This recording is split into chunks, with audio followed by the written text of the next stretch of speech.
enorme placer verte, Santiago, como siempre. Igualmente. Gracias por venir. Es un reencuentro. De verdad, me gusta. Trata de explicarme el momento político que estamos viviendo. ¿Lo definirías cómo? Yo te diría que es un momento claro. Es un momento claro, que hemos salido de la bruma en la que estábamos hace un tiempo y ahora la claridad cae sobre lo complejo, pero es claridad, es claridad. Sabemos que la mentira no necesita simular que lo es frontal, es clara. Hay una tentativa del oficialismo de no excusarse por ser lo que es, por presentarse frontalmente y cínicamente como lo que es, sin necesidad de excusarse por sus contradicciones.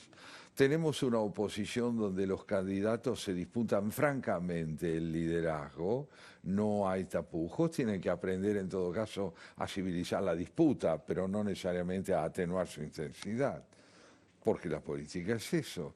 Y tenemos por otro lado una sociedad igualmente transparente en su cansancio, diáfana, abiertamente harta de que la política no responda con eficacia a sus necesidades, temerosa, abiertamente temerosa. Es un panorama claro, sabemos lo que está pasando, quién está donde está y qué está diciendo. La gran pregunta es si podemos ser algo más que gente que está aglomerada para pasar a ser una nación. Claro. Ahora, voy a tomar tres cosas que dijiste. El oficialismo, la oposición, la gente. Te voy a agregar una cuarta después, que es Milei, que quiero ver qué es lo que ves allí. Voy al oficialismo. Yo puedo hasta entender que ante la desesperación jueguen a un ministro de 150% de inflación, su compañero un jefe de un gabinete inexistente. Lo que me sorprende de este ejercicio de ficción que veo es que no han gobernado estos 4 años. O sea, el planteo es, nosotros vamos a hacer a partir del 10 de diciembre, cuando han estado gobernando estos 4 años, ¿puede funcionar esa ficción?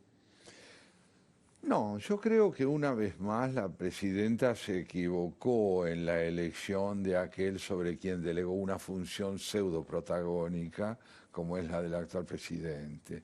Se equivocó con Vudú, se equivocó con muchísima de la gente que la rodeó y que la embarcó en situaciones muy difíciles de justificar desde un punto de vista legal, de un punto de vista de honestidad, más allá de sus propios problemas. No parece ser una persona con capacidad de elegir asociados eficaces. En el caso de Massa, yo tengo la impresión de que ella no delega el poder en él, pero no le ha quedado más remedio que optar por una figura que, a diferencia del actual presidente, es tan ambiciosa como ella, tan decidida a pelear por el poder como ella. ¿Y cuál es la ventaja que tiene para ella entregarle, como en algún momento dije, una corona envenenada? La ventaja es que los desaciertos serán de Massa y no serán de ella desde el punto de vista formal, y los aciertos de él estarán condicionados por un parlamento donde el oficialismo actual tendrá algún peso sobre el actual ministro de Economía y eventualísimo presidente de la Nación. Yo creo que ella ha obrado muy bien, está mejor defendida esta vez que hasta ahora. Dijiste, cuando la mencionaste, dijiste la presidenta. ¿Fue un fallido o fue una convicción? Estoy persuadido de que ella sigue siendo la presidenta en retiro, replegada, estratégicamente situada, donde aún su significación no ha sufrido merma y donde ella espera que no sufra merma, que es en la provincia de Buenos Aires. Hay una impresión, mirando los últimos días, que el peronismo tiene como una fuerza centrípeta de unidad, por espanto, por amor, por conveniencia, por. Y del otro lado, una fuerza centrífuga que vos definiste como una, poner más agudas las discrepancias. ¿Compartís? Yo tengo la impresión de que el peronismo es idólatra de la victoria, no de la buena gestión. Hay una pasión extraordinaria en el peronismo por tener formalmente el poder. No ha sido acompañado por la eficacia. Se puede decir que prácticamente después del primer gobierno de Perón, el peronismo no ha sido eficiente. Y sigue sin serlo. Ahora, ¿qué es lo que lo aglutina aún en la derrota? Yo tengo la impresión de que en términos populares la nostalgia. el recuerdo. En términos de estrategia política, el horror a perder capacidad de concentrar el poder. No se concibe, es tan antidemocrático el peronismo, creo yo, que no se concibe como oposición. Un partido democrático, aún en la oposición, se siente protagonista de la vida política. Aparte esto que estás diciendo Lo dice. lo verbalizan, lo dijo ayer Kicillof, Sí. lo dijo anteayer Aníbal. Así es. O sea, no estamos nosotros y va a haber muerte, no estamos nosotros y esto no va a ser posible. Es decir, estamos frente a un proceso eleccionario que para mí tiene esta característica básica. No van a confrontar dos fuerzas de un mismo sistema, van a confrontar dos fuerzas de sistemas distintos. Uno que aspira a consolidar el republicanismo debilitado y el otro a terminar de destruirlo para poder imponer un populismo eficiente con un estatismo macrocefálico y con las características que habitualmente tiene. Es una elección decisiva, pero es también una elección que requiere un gran realismo.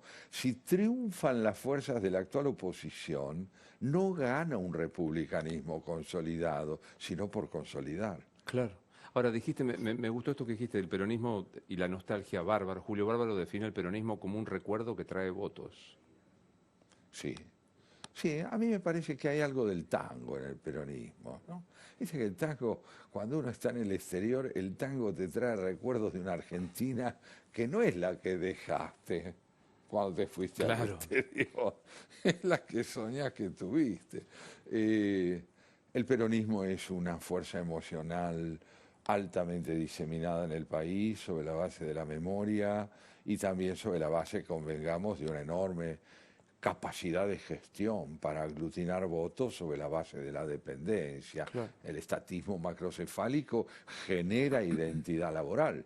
Ahora, si es verdad que el peronismo supone un recuerdo, hay algo brutal que es la realidad.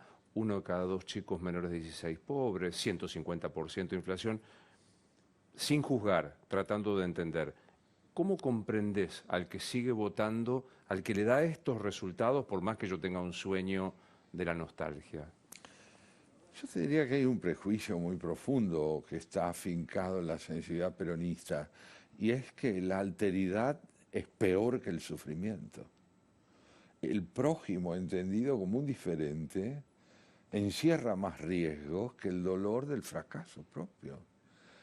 Creo que se trata de una vivencia cultural, emocional, psicológica. No me puedo explicar que las pruebas objetivas del fracaso pesen menos que esa nostalgia, si no es por el riesgo que entraña el abandonar un sueño. Qué interesante. O sea, la inseguridad que me golpea, la inflación que me golpea, la ausencia de futuro, pesa menos que aquella nostalgia, porque si no, disuelvo el sueño. Disuelvo el sueño y me ocurre lo que decía Monterroso en aquel cuento breve, ¿no? El mexicano dice en un cuento brevísimo y hermoso, cuando despertó, el monstruo aún estaba ahí. Es decir, ¿qué es para el peronismo la oposición sino el mayor riesgo de extinción? Un riesgo aún mayor que el que entraña la inflación, la pérdida de estabilidad laboral. ¿Qué es la oposición? ¿Por qué ese odio y ese temor angustiado ante la diferencia, sino por miedo a la propia extinción? Es como un espejo en el que yo quisiera mirarme cuando miro al otro, al que está en mi oposición. Lo miro para reconocerme como parte de una realidad y solo veo mi ausencia. Viene un filósofo danés y te pregunta, Santiago, definime a Cristina Fernández. ¿Qué le diría yo? Es la representación máxima de un modo de vivir la política en la Argentina, porque no se le puede negar representación cultural. Ella es la expresión de la posibilidad de delegar un liderazgo en una figura santificada que asume por nosotros la responsabilidad de sentir y de pensar. Esta delegación es una hipoteca cívica que pesa sobre el republicanismo argentino. pero que tiene representación, no me cabe ninguna duda. Tiene toda la elocuencia de aquel apotegma, diría Borges, de Menem cuando dijo síganme, o cuando ella dice yo soy la madre de 40 millones de argentinos. Y puede decirlo con convicción y ser creída, no por los 40 millones, pero sí por los 2, Una 3, buena 4 parte. millones. Ahora vos le dijiste al danés, es la representación máxima de un modo de ejercer la política, palabras más, palabras menos. Definime ese modo. ¿Cuál es el modo de ella? Es el modo de concebir la política no por representación, sino por delegación. En un sistema democrático yo te instauro por mi voto como aquel que revise la investidura que me representa a mí, no a vos solamente. Claro. Vos sos mi presidente, eso quiere decir que me representás a mí. Y yo voy a estar mirando lo que haces para ver si sigo representado. Esto no. Esto es un acto de delegación. Yo te invisto con los atributos de la responsabilidad absoluta de serme. De serme. Quiero que seas por mí y que me digas quién soy. Y yo voy a aceptar lo que me digas, porque mi identidad está depositada en vos. Ahí cobra valor lo que decías antes. La mentira es un detalle, porque ya no soy yo, sino soy...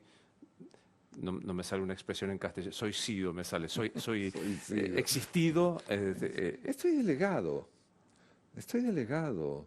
Lo que vos decidas está bien, y si sufro por eso es porque vos sabés por qué voy a sufrir. Wow. ¿Te acordás del tío? Pero no sabe por qué lo nombró. Sigamos al tío. La delegación es un acto de claudicación de la responsabilidad cívica.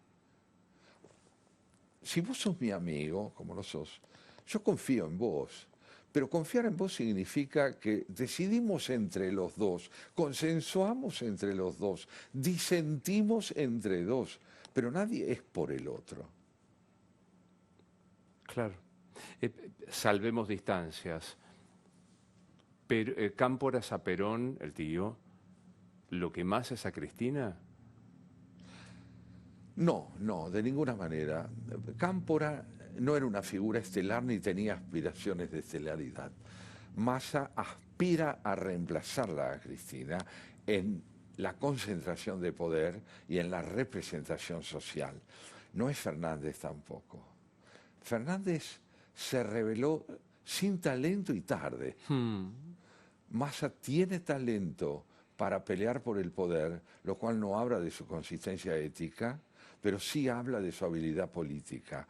La ambición que tiene él es igual a la de ella. Por eso creo yo que estamos ante una situación muy notable, que es la disputa de la representación en relación a aquellos que delegan identidad.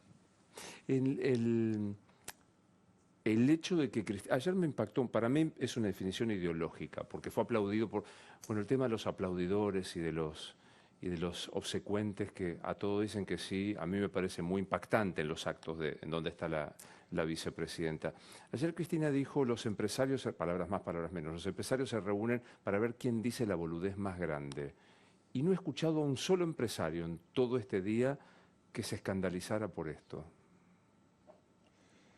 Hace muchos años me tocó intervenir en la construcción del foro empresario. Había un grupo de empresarios importante que aspiraban a crear un foro de debate sobre la realidad política y les pareció, a algunos de ellos más que a otros, que era bueno que yo redactara algo así como los fundamentos éticos, filosóficos de esa iniciativa. Tuve oportunidad entonces de acercarme y sin hacer nombres te diré que encontré muchos empresarios que privilegiaban la posibilidad de sobrevivir a la de vivir dignamente. Wow. Muchos. Bueno, la realidad es como es. Hoy gobierna quien gobierna, tenemos que atenernos a los hechos. Y me parece que el silencio frente a una humillación semejante es un acto de obsecuencia ante alguien que aún no reviste para parte del empresariado silencioso las características de un político derrotado. Están esperando. ¿Y si de pronto ella siguiera? conviene sciolizarse. Ahora que ya casi más profundamente y no deteniéndome solo en los empresarios, qué triste debe ser esto que vos dijiste de, digamos, de especular sin ningún tipo de principio potente personal para defender, ¿no? Mira, yo siempre he pensado que uno de los dilemas de nuestra especie es el siguiente. Viste que está pero muy arraigada en la sociedad la idea de que es bueno vivir muchos años. Alguna vez hablamos de eso. Que cumplas 90, que se te vea bárbaro, 120. Yo tengo la impresión de que no es conveniente durar y que el riesgo de una vida excesivamente larga es que la duración pueda más que la verdadera existencia, que está caracterizada por el deseo. En estos posicionamientos que estamos describiendo, el deseo ha caído. No hay intención personal, hay solamente anhelo de durar, de durar, de durar. Y entonces se forma una dirigencia espectral en términos de identidad, pero real en términos de corporación. Fíjate que en el concepto de corporación se diluye muchas veces la identidad personal. Ahora me quedo pensando, bueno, también nos comprenden las generales de ley por nuestro respeto al psicoanálisis, por cuestiones familiares de ambos, pero que el deseo, la pérdida del deseo por la mera conveniencia es un negocio ruin, me parece, ¿no? Depende de tu educación y de tus escrúpulos, de los nuestros, digamos. En todo caso, hay cosas que tal vez nosotros no podríamos hacer nunca porque nos parece que lo mejor de la existencia está en la dignidad, aunque perdamos.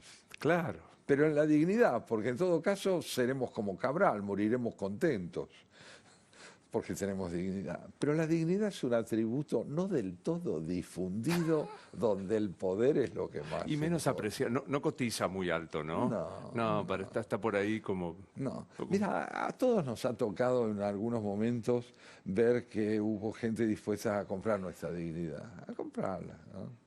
A mí me han hecho ofertas muy interesantes a cambio de mi dignidad.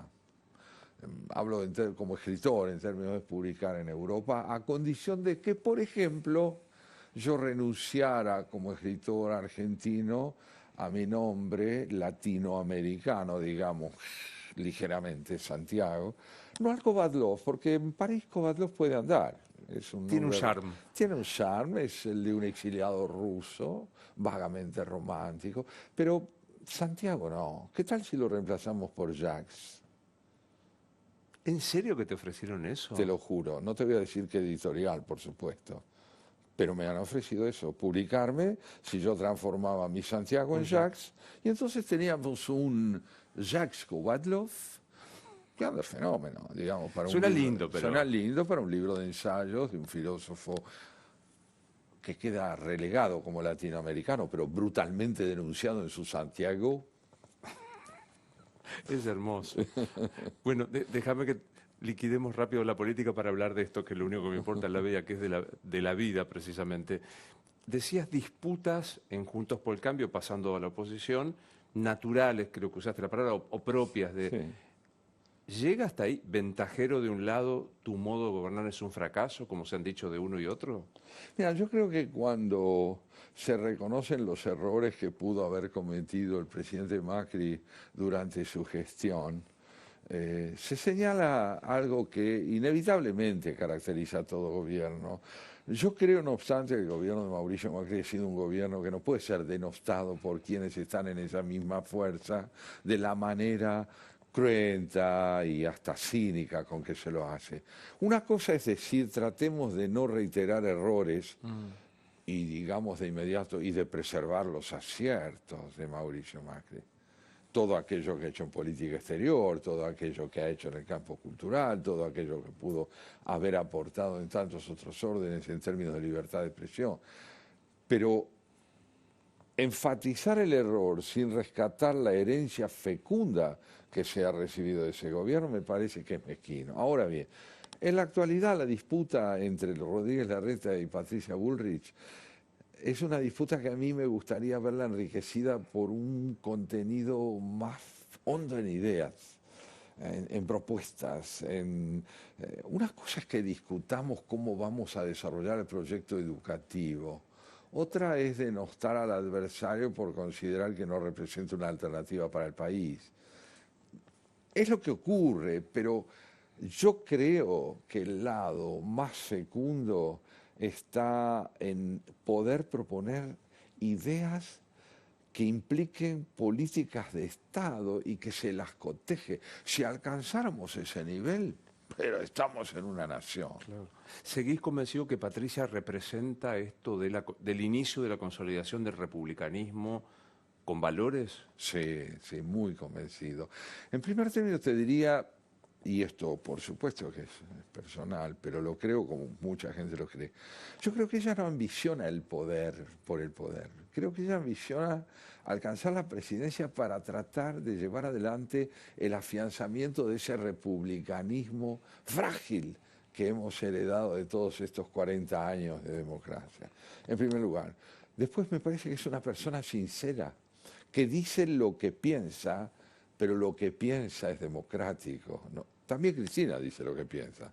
Claro, Pero no es democrática. Pequeño detalle. Es claro. un detalle. Es una franqueza al servicio del el egocentrismo, en el caso de Cristina, de un proyecto fuertemente personalista y autorreferente, y en el otro caso al servicio de un ideal de organización social.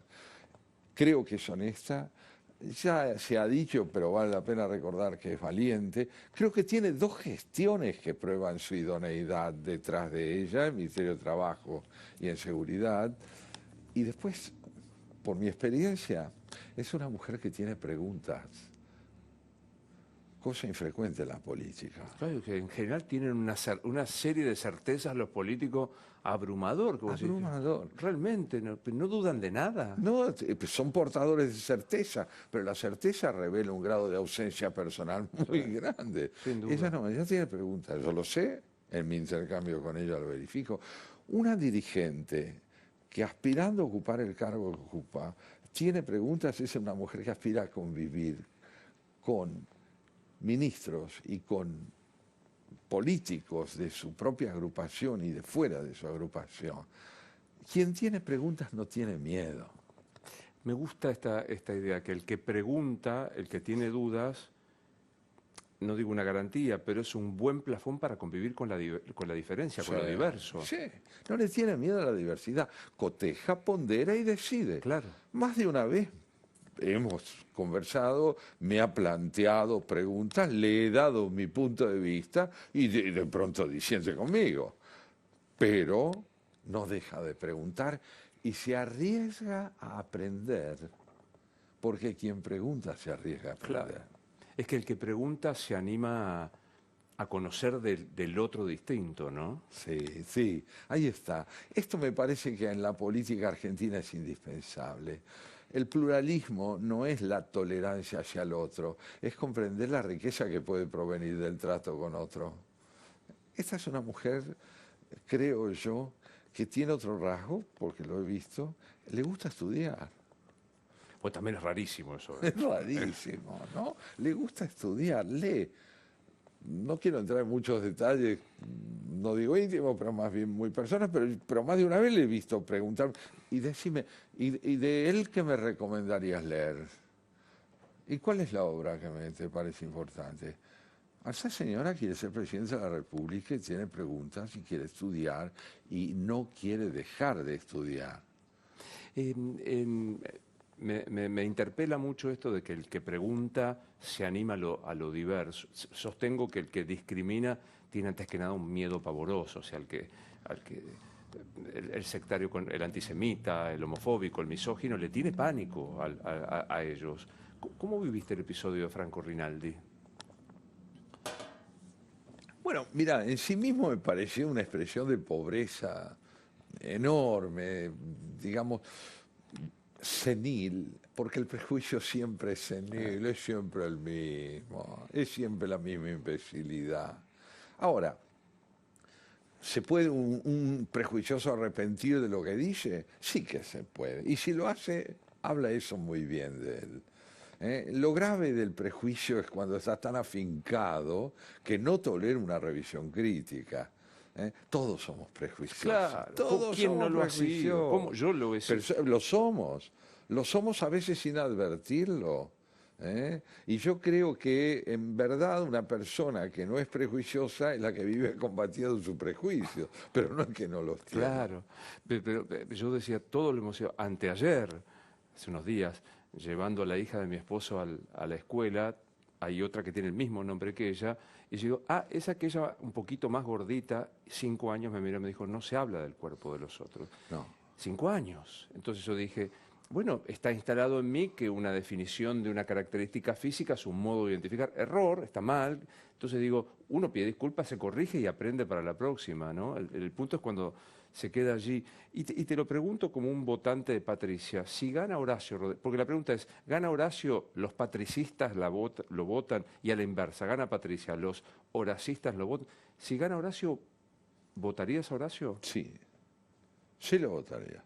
Sí lo votaría porque ganaría en buena ley. Si gana en buena ley, lo voto. Pero es que justamente yo tengo mi predilección por Patricia también, pero en una votación donde lo que está en juego es la figura del movimiento o de la tendencia a la que yo apoyo, negarme a votar a quien gane significa renegar de la misma modalidad política a la que estoy apoyando. Entonces, si me inclino por uno, eso no va en desmedro de la mecánica que debe seguirse para que el sistema se sostenga. Que después tendré mis discrepancias con él, no tengo duda, como las tendría también con Patricia si no coincidieran algunas cosas, menos porque le tengo más confianza a Patricia. Es decir, me daría pena que Patricia no ganara, pero al mismo tiempo prefiero que gane el sistema y no la persona. Javier Milei es... Yo nunca he podido terminar de ver en él una figura republicanamente interesante y mi preocupación primordial es la reconstrucción de la República. ¿Qué veo en él? Un temperamento intenso. Pero yo le tengo un poco de miedo a los temperamentos intensos. Prefiero las convicciones sólidas, que estén asentadas en un proyecto republicano. Yo en él no veo ese proyecto, la íntima necesidad de ese proyecto. Él quiere terminar con algo que creo yo es muy dañino para el país, que es el delito. Pero hay maneras y maneras de terminar con el delito. Si yo parto de la idea de que lo voy a erradicar por completo, soy apocalíptico. Si parto de la idea de que voy a vivir combatiéndolo, soy democrático. Él se enojó ahí sentado, no voy a usar la palabra se enojó porque después me llama a corregir. Le incomodó, mi pregunta directa es, ¿sos sistema? ¿Estás dentro? ¿El sistema te parece o te parece que hay siempre un fin mayor que te permite desbordar el sistema? Esta es mi duda, esta es mi pregunta. Yo creo que hay un parecido paradójico entre el proyecto populista kirchnerista y las conclusiones a las que fatalmente me lleva el posicionamiento de Milei. Y es que el republicanismo no es indispensable para ninguno de los dos. Entonces, en esa medida y más allá de sus diferencias, estamos delante de dos proyectos que aspiran a terminar con lo que creo que es indispensable, que la política se sujete a la ley y no la ley a la política. Por eso es que no me inclinaría nunca por votarlo y más aún creo que es una figura que expresa muy bien, como Cristina lo suyo expresa muy bien, el hartazgo de la política entendida como sistema de perfeccionamiento para proponer un sistema de solución definitiva. A mí las soluciones finales no me gustan. No solo por ontológicamente ser mala, sino porque basta echar una miradita a la historia no tan lejana, ¿no? Así es, así es. Yo, como te digo, si cotejamos el pensamiento de Patricia, una mujer que pregunta, con el modo de proceder de Milei, que es un hombre que afirma y no duda, yo creo que hay más lugar para mí como ciudadano con ella que con él. Digo, claro, viene de la boca de un filósofo, pero qué desafiante, asustante, permitidme el neologismo, no sé si existe ¿qué es la pregunta? qué desafiante y qué susto que provoca la pregunta, ¿no? Sí, sí. Mira, es interesante que lo plantees así, pero yo creo que las preguntas vienen después y no antes de las respuestas. La pregunta es el estado de función de una respuesta. Implica que hay una respuesta que ha perdido verosimilitud, funcionalidad, y entonces irrumpe ese estado de inquietud que la pregunta representa. Diferenciemos las preguntas de las interrogaciones. Si yo te pregunto qué hora es, no es una pregunta. ¿Por qué no es una pregunta? Y pues ya tenés la respuesta. Si yo te pregunto, decime, Luis, ¿quiénes somos? ¿Por qué tenemos que morir? ¿Y qué haces vos con tu sentimiento del tiempo? Ahí ya hemos empezado a preguntar. Ahí sí, porque vos no tenés una respuesta en la que previamente constituida encuentres amparo y vas a compartir tu tartamudeo conmigo. Y yo también con vos. Porque finalmente un filósofo no es un hombre que sabe, sino que quiere saber. Y a propósito, ¿quién sos, Santiago? Mira, ¿quién es el mar? ¿Quién soy? Dice Borges en el poema famoso. Yo te diría que he sido fiel a mi vocación, que lo soy, que siento la pasión de escribir y de leer y de conversar. Todavía reconozco en mi cara al pibe que fui, pero a mi padre lo empiezo a ver con más y más nitidez.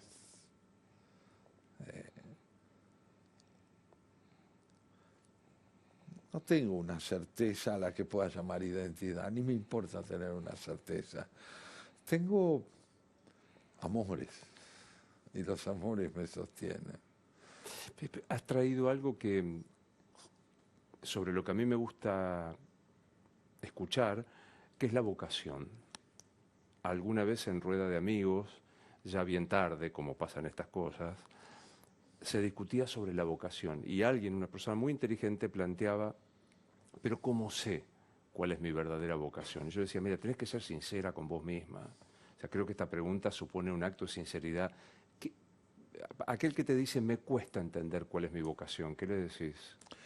En primer lugar le diría que no se preocupe, porque uno no tiene una vocación, uno es tenido por una vocación. La vocación se adueña de uno por prepotencia, es una pasión. Nadie la elige, uno es elegido por ella. Yo no me propuse nunca ser un escritor, sencillamente si no lo era me moría. Me moría de tristeza, de aburrimiento. Siempre tuve la impresión de que había sido depositario de una alegría a la que, por cierto, me dediqué y trabajé y borré mucho y taché mucho y sigo haciéndolo así. Pero creo que una vocación es una pasión que se adueña de nosotros. Entonces, el que se pregunta cómo sé cuál es mi vocación, aún es alguien a cuya puerta aún no ha golpeado la vocación. Es una hermosa definición. La vocación es una pasión que te tiene y que de no aceptar esa tenencia te morís. ¿Te morís? Decía Stendhal, no hay nada más hermoso que tener por oficio la propia pasión, pero Claro. la pasión es una imposición, digámoslo, del destino y no una elección personal. Lo que sí es personal es la mayor o menor fidelidad a una vocación, la perseverancia, la dedicación. ¿Y sabés dónde se muestra la potencia de una vocación? Y vos lo debés vivir en lo tuyo.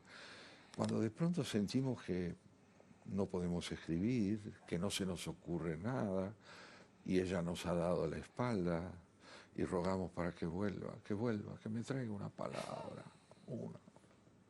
Porque también hay que decir que el descubrimiento de la vocación tampoco es un camino seguro para que esto fluya alegremente. O sea, supone otras cosas. Porque me dice, yo tengo vocación por ser periodista y dejé un currículum en la puerta. No parece un acto demasiado perseverante para ejercer esa vocación, ¿no? Mira, ¿sabes en qué me parezco a Borges?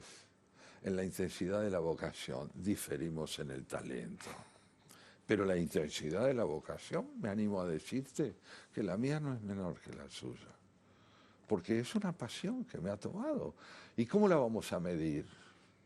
¿Cómo la vamos a medir? Por la capacidad de entrega a ella. Bueno, él está dotado de genialidad, pero mi amor no es menor que el de él por lo que escribo, por la posibilidad de escribir. Y entre estas preguntas esenciales, ¿cuál es el sentido de este rato tan pequeño de existencia fatalmente destinado a terminar? Yo creo de verdad y con toda mi alma que el milagro de haber sido uno por una única vez debe ser agradecido, porque somos testigos del universo, lo cual no quiere decir que sepamos de qué se trata, pero habitar el infinito, porque la Tierra no queda en ningún lado, haberlo presentido y visto en el cielo, en la cara de un amor, en la fraternidad, en la soledad, en el dolor, haber sido protagonistas del tiempo y saberlo a diferencia del animal, es un privilegio. Este diría, me atrevo a decirte, es para mí más comprensible la muerte que el milagro de haber estado vivo. Hay una corriente de pensadores de estos tiempos que sostienen que el amor, para mí central en este testimonio de ver la existencia, es imposible y en algunos casos provoca que uno se desotre, que deje de ser. ¿Me contás qué pensás del amor? Sí. Mira, no son ideas cristalizadas, son esbozos, ensayos. Tiene muchísimas configuraciones, ¿no? Cuando uno se enamora de otra persona, de la que es, llamamos su pareja, ¿qué descubre uno? Yo, que estoy ante alguien a quien reconozco como presencia en mi vida desde mucho antes de haberlo visto, porque el amor nos trae de vuelta algo. No tengo yo la impresión de que descubro algo nuevo, sino que me he encontrado finalmente con alguien a quien veía desde hacía mucho y no lo había podido encarnar o configurar. Después está el amor a los hijos, que es algo que te puedo decir, yo vivo en esta etapa, mis hijos son grandes, son un poco menores que vos, muy poco. No, menores. bastante. No. Mi hijo mayor tiene 55 años. No tanto entonces. Eso es. Te lo comento simplemente desde el punto de vista cronológico. Y yo veo en ese hombre que empieza a envejecer a un amor de mi vida. ¿No? Es el pibe que yo crié. En mis hijas hermosas, una ya de 50 años, la otra de 37, mujeres ya de ellas mismas, y sin embargo, mis nenas por las que yo vivo. Y no me importa que este sentimiento tan intenso pueda ser homologado a una apropiación. No es apropiación, es la emoción de haber generado una alteridad. Mira, así te lo diría. Si tener un hijo varón fue para mí verme nacer, porque yo lo vi nacer, yo me vi nacer en ese chico. Cuando tuve a mis nenas, viví la experiencia extraordinaria de verme nacer por el misterio de la diferencia sexual. Yo era una nena. Yo era una nena. Ellas eran yo más el misterio de la diferencia y el milagro de la diferencia. Y después esa mujer que los daba a luz. Esa mujer que estaba ahí ante mí metiendo el cuerpo que yo no podía poner. Eso es un amor. Es hermoso. Hay algo de esto que yo te decía, de desotrarse cuando uno ama a uno, estoy hablando de la pareja, cuando uno ama a un otro, de dejar de ser en pos de... Yo tengo una teoría absolutamente estúpida, No. pero por eso la cuento, que es que cuando uno encuentra un amor y hace una pareja, se crea una tercera entidad que es esa pareja, sin perder la individualidad. Sí. Yo coincido con vos. Lo digo de un modo quizá un poco más juguetón. Yo te diría, en toda buena pareja somos 4. Esto no es una propuesta poligámica dirigida al público. ¿Qué quiere decir 4? Estoy yo, lo que el otro piensa y siente de mí, lo que ve de mí que yo no alcanzo y lo enamora. y lo que yo veo del otro, que es algo que el otro no puede identificar consigo, porque el amor que siento por el otro nunca puede ser para el otro una fuente de identidad, sino de emoción y de gratitud y de misterio. Pero por eso digo que somos cuatro. Es decir, la identidad que el otro cobra en la relación conmigo, en virtud del amor que le tributo, lo instituye como un otro para él mismo.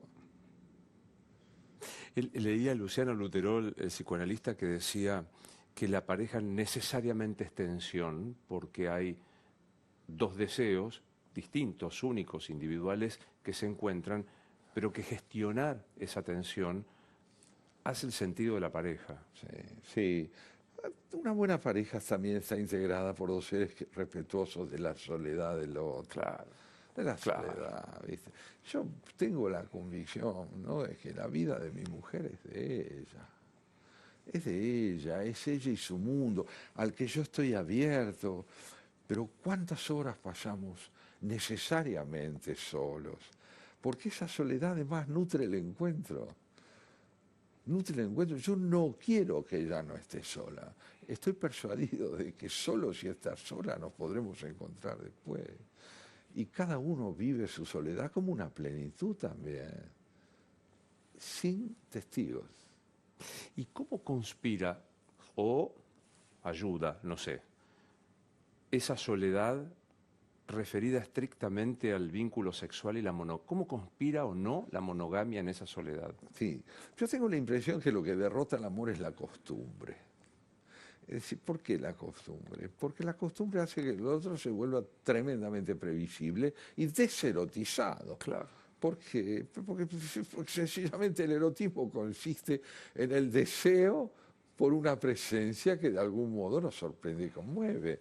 Entonces, ¿cómo nutrir el deseo en una pareja habituada a convivir? Con la soledad. La soledad es lo que nutre el anhelo y el deseo del encuentro.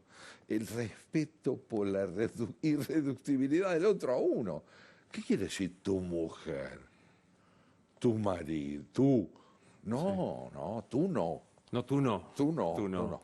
Conmigo sí, pero tú no. La ausencia del otro es erótica. La ausencia del otro es una fuente de erotismo. Es más, abusamos del lenguaje. Yo digo, abusemos del lenguaje cuando lo recordamos. Fíjate cómo decimos. Yo puedo llegar a decir, te poseo. No. El castellano es prudente, dice te quiero. Si te quiero es porque no te tengo. No te tengo, no te puedo tener nunca. Hay un poema de Lucrecio, La herida oculta, 2000 años tiene el poema. Penitas. Donde Lucrecio cuenta cómo los amantes se desviven por tomarse, se empeñan en tenerse, sin duda se acercan, se disfrutan, pero nadie es de nadie. Y Freud tiene razón, porque pasado el instante erótico, la economía libidinal hace con que el otro se convierta en alguien que ya no tiene ese papel inequívocamente tuyo. No, el otro no es nuestro, ni uno es de uno. Ni uno es de uno. Ni uno es de uno. Dame un instante. ¿Sabías que el precio del oro nunca había estado tan alto? Es el momento de hacer valer tu oro, alhajas, relojes brillantes, monedas de oro, lingotes. ¿Dónde? En Joyería El Tasador. Joyería El Tasador, buena gente, expertos técnicos que tasan en el acto y pagan en efectivo. Joyería El Tasador, 0800-222-8273. 0800-222-8273. Joyería El Tasador. Toda una vida dedicados a las joyas. Pensá vender al mejor precio. Visítanos. Joyería El Tasador. Avenida Corrientes 2810, esquina Pueyrredón. Joyería El Tasador. Tu tasador, mi tasador. ¿Libro número cuánto estás publicando? Este es mi 12º libro de ensayos. Y tengo 11 o 12 de poesía también, 5 para niños, 2 o 3 antologías de poesía de lengua portuguesa, en fin. Que está en las librerías. Ya está. Y sos bestseller. Sos bestseller. Sí, vaya, es verdad. Me enteré el otro día de que Temas de Siempre, mi último libro de ensayos, está en la lista de bestsellers. Y uno siente gratitud, no se puede ufanar de nada, pero gratitud sí, porque hay mucha gente que esas palabritas que esbozaste en tu mesa una mañana, una noche, de pronto están en el corazón de otro y con gratitud. Lo leía Borges alguna vez diciendo que no podía parar de corregirse antes de entregar y que los editores terminaban sacándole. ¿Te pasa? Sí, sí. Sí, tenés la impresión de que a medida que tu texto gana perfección, encubre mejor sus deficiencias y se hace más difícil advertir dónde está el error. ¿Entendés? Y yo cuando lo leo ya impreso y descubro, no una errata, porque eso se corrige, sino un error de percepción en la formulación de una idea, aprendí con los años a decir esto es irremediable. Claro. Bueno, juguemos. Entra Borges por ahí. ¿Qué te gustaría decirle? Gracias. Gracias. Eso es todo. Entra Pessoa, Fernando Pessoa. Ah, bueno, además de gracias, contarte un sueño. Le diría a Pessoa, quiero contarte el sueño que tuve cuando emprendí la traducción del libro del desasosiego. Era en el año 99 y la noche previa al día en que inicié la traducción, y esto te lo cuento también a vos, yo soñé que me encontraba con él, con Pessoa. Pessoa era un hombre bajo, era más bajo que nosotros. Pero en mi sueño yo lo miraba así. Y él me miraba y me decía en portugués, ¿estás pronto? ¿Estás listo? Y yo tímidamente le decía sí. Tenía 54 años. Me iba a atrever a traducirlo. Había recuperado el español después de volver de vivir en el Brasil. Sentía que ya lo manejaba bien. Y el portugués él era entrañable para mí. Y fue 1 año y medio de convivencia con ese libro en el que yo siento que lo habité. Y fue mi maestro. Me enseñó a leer, a ver lo que es el pluralismo en literatura, la capacidad de inventar poetas, no poemas, poetas, personalidades verosímiles. Después de todo, ¿cuándo alguien es verosímil? ¿Cuando lo conoces? No, supongamos que escribe, lees lo escrito y no necesariamente decís esto es un personaje, decís es alguien. ¿Qué vas a decir de Macbeth? ¿Que es un personaje o que sos vos tal vez? Que yo siempre tengo la secreta esperanza de que escuchándote hablar, hoy alguien diga el libro del desasosiego y vaya y lo busque Sí. y que se asome a una de esas obras que hay que tener en la mesita de luz Sí, para muy bien leer lo como un decís. breviario. Que te acompañe toda la vida. Claro. Es una gota, digamos 20 gotas por noche, moderadamente hacen muy bien. Y no tiene contraindicaciones. No tiene Bueno, contraindicaciones. sí, tiene preguntas. Bueno, Va a provocar preguntas, Sí, ¿eh? sí, no, es para desvelados o alguien que aspire de algún modo a sustraerse a su previsibilidad imaginaria, respetando aquello de Oscar Wilde. Es conveniente ser un poco improbables. Claro. Sustraerse a la previsibilidad ordinaria. Sí. Te lo robaré. Es tuyo.